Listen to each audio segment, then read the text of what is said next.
Tag's continuing to make gains on other grading companies. The Masaki Gengar and a PSA 10 just sold for $96,000. Can you guess what the Tag 10 sold for the Masaki Gengar? What do you think, more or less than a PSA 10?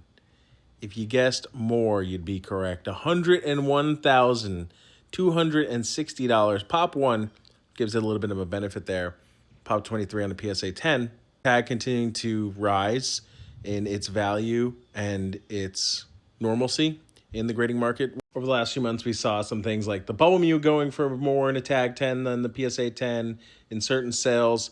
We also saw the Tag Pristine going for $16,000 for the Charizard, Mega Charizard X over the PSA 10 going for $2,195. Obviously, PSA doesn't own or distribute a Pristine or a Black Label, so this would be a closer comparison to a Black Label. The Black Label going for $52,000 and $54,000. So Tag still has some work to do in terms of gaining on Pristine or Black Labels for its own Pristine, but still pretty crazy to see that this is now falling somewhere in between the two and continuing to make rise for certain cards on a PSA 10 versus a Tag 10 and a Tag Pristine 10 versus a PSA 10 and a versus Black Label. So pretty interesting. Keep your eye on Tag. Seems to be doing really well.